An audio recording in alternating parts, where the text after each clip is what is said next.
Okay, hi everybody. Welcome to my kitchen. Today is Sunday. It's the 26th of November.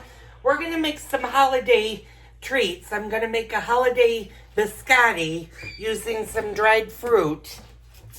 And you might be wondering, when is the good time to start doing your holiday baking? Well, it kind of depends on what you're making and how long you want to keep it. If you're making fruitcake, whether it be fruitcake or fruitcake cupcakes, now is the time to get those done, because those need about 3.5 to 4, even 4 weeks or longer to absorb all of their good alcohol content. And I had one viewer, when I made biscotti the last time, she said, well, you should really have all of your ingredients out and then put the recipe down, because she found it very hard to follow the recipe. And actually, I'll be honest, when I was editing the videos, I was like, this is not the best video I've ever done. So I have all of the stuff that I'm going to be needing on my counter over here. And I'm going to move you guys over here, and we'll go through the list of ingredients, and I will try to write this down when I edit this video. Now, my longtime viewers, I want to welcome you guys. My new time viewers, welcome. We do things a little bit differently in the kitchen, and normally I would put you on the new kitchen table. However, that's a little bit far away, so you're not quite going to be able to view this, and I need to see if I can angle this a little bit better. There we go. Okay, so you know the drill. If you're a longtime viewer, you're on my garbage can. So I have an empty large bowl sitting right here. And I'm going to move that off to the side for just a second so I can explain what's going on. You're going to need butter. You're going to need 1.5 sticks of butter, or 6 ounces. You're going to need 1 cup of granulated white sugar, and I measured that out, and 1 cup of brown sugar. Now, your brown sugar doesn't necessarily have to be packed. I did pack it down a little bit. If it's a little bit on the loose side, it's not going to make that big of a difference. You just want 1 cup. Now, in this bowl, there is 1 tablespoon of baking powder and 1 teaspoon of baking soda. Now, I did not measure this out, but you're going to need 1 teaspoon of pure vanilla extract, and you're going to want to make sure it's pure vanilla extract versus your imitation extract. You're also going to need 4 large eggs, and I've got my 4 large eggs right here. And you can do this recipe one of 2 ways. Let me put the baking soda and the baking soda up here and my baking powder away. That way I don't get those mixed up. Now, you can do this recipe one of 2 ways. You can use the juice and the zest of an orange, or you can do it with a lemon. I'm going to use the orange. And I have my orange. This was actually used when my husband did the videos of the Southern Comfort Old Fashions. You're going to need flour. And I did not measure out this flour because you can do this 1 cup at a time, which I suggest you do. The recipe that I'm using says between 4 and 5.5 cups of flour. Sometimes you're going to use more flour, more on the 5.5 cups. Sometimes you're going to use less flour. And there are videos, you'd have to go back a long way.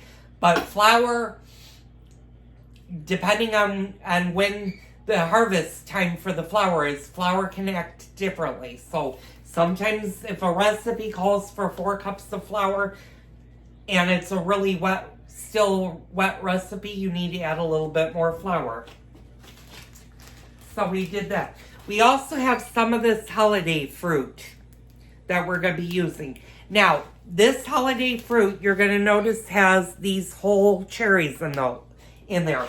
It's very, very important to take those out and chop them if you're going to add them in.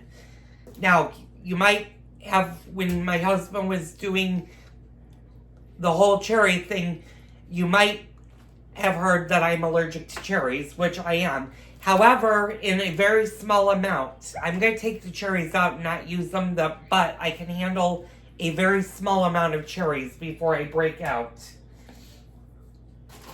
You're also going to need a hand beater, and I've got my grandmother's trusty hand beater here.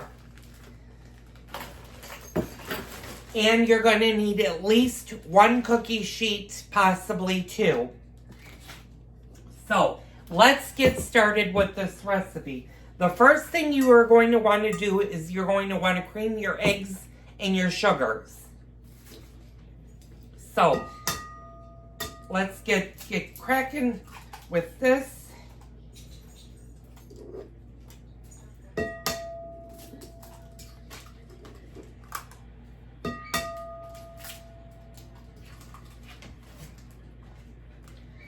And it is still lightly snowing here. It's not snowing heavily, but it is snowing a small amount.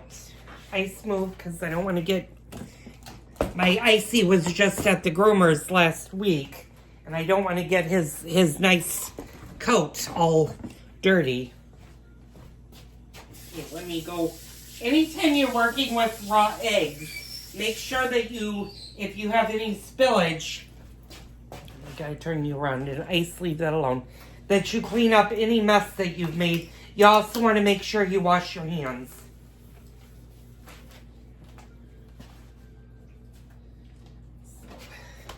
I'm just doing that.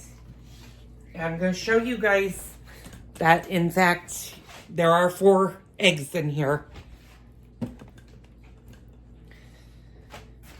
And you want to sort of soften your butter. So I'm going to put that in the microwave for about 15 seconds. You want to soften it. You don't want to melt it. So, let me get my beater all set up. And I hope everybody had a great Thanksgiving holiday. Now we're getting into the Christmas thing.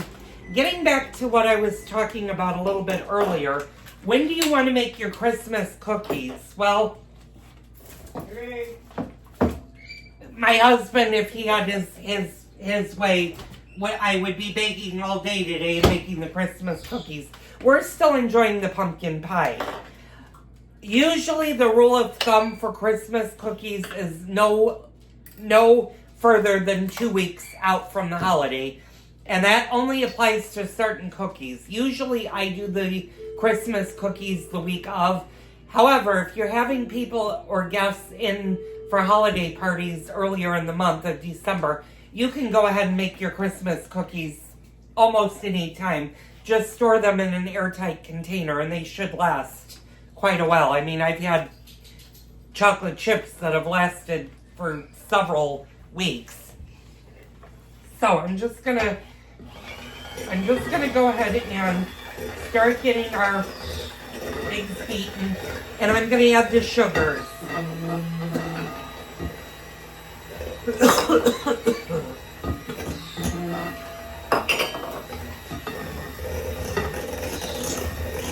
And you just wanna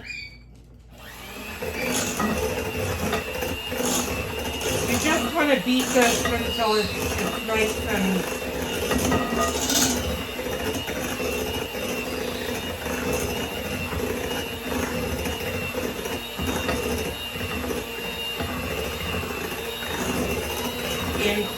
creamy.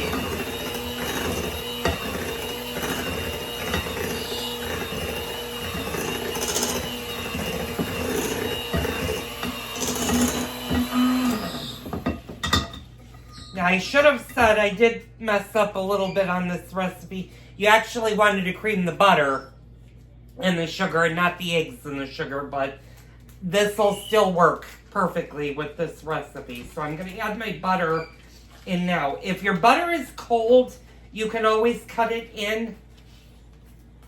I softened it a little bit.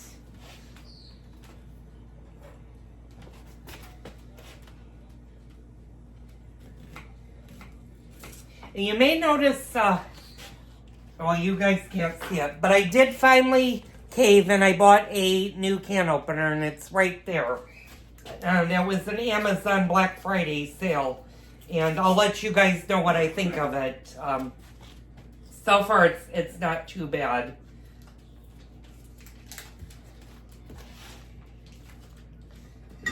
So, we're just gonna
So this is just going to take a little bit of time because I did the recipe in a little bit different of an order than it should have been.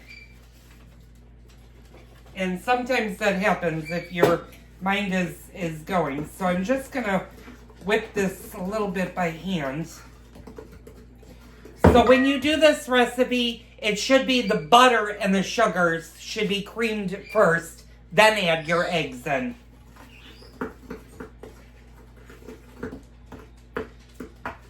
just want to whip this up. Okay, now we're going to add our orange zest, and we're going to add some of the juice from the orange.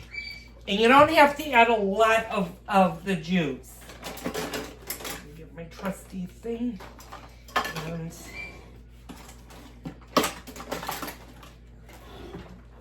that was the only thing I didn't have out, but I knew it was in front of me. So, when you zest something, all you want to do is get this orange. You don't want any of this white part to go into your biscotti. And that holds true for any fruit. If you're doing lemon, lime, orange, very few recipes call for a zest of a grapefruit, but if you're doing that, you just want to do the orange part. Otherwise, it gets really, really bitter. And you don't have to put a lot in. I think this uses maybe 1 tablespoon, 1 teaspoon.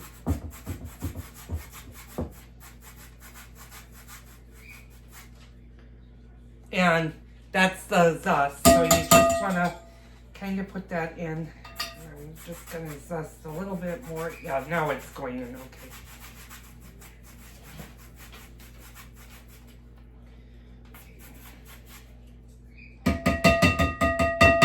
Okay. So, and then what we're going to use is, we're just going to use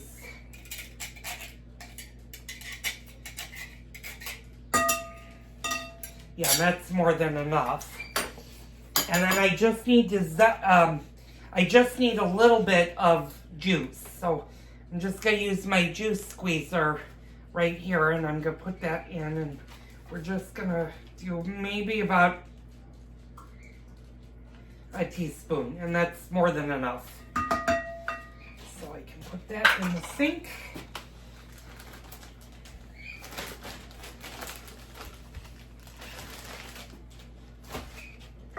And now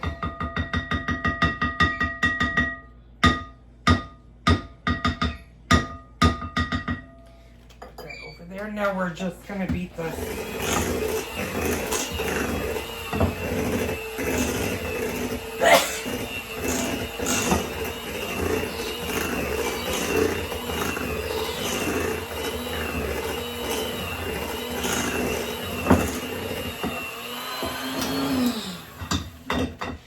I'm going to tip you guys over so you guys can see what this looks like. It should look like this now. Now what we're going to do is add our vanilla extract. And that's 1 teaspoon that you want.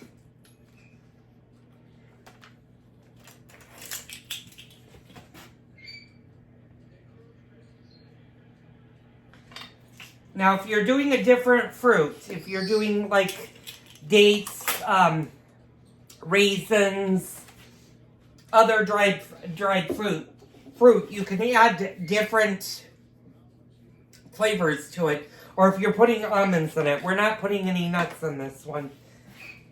Ooh, and I'm going to step off camera for 1 second. I got a little smudge on my glasses. And I need to wash my glasses so I can see.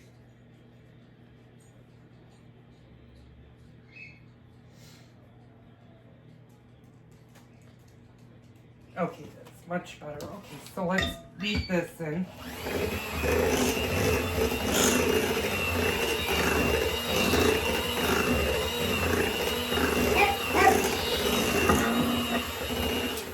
And I'm not doing a lot.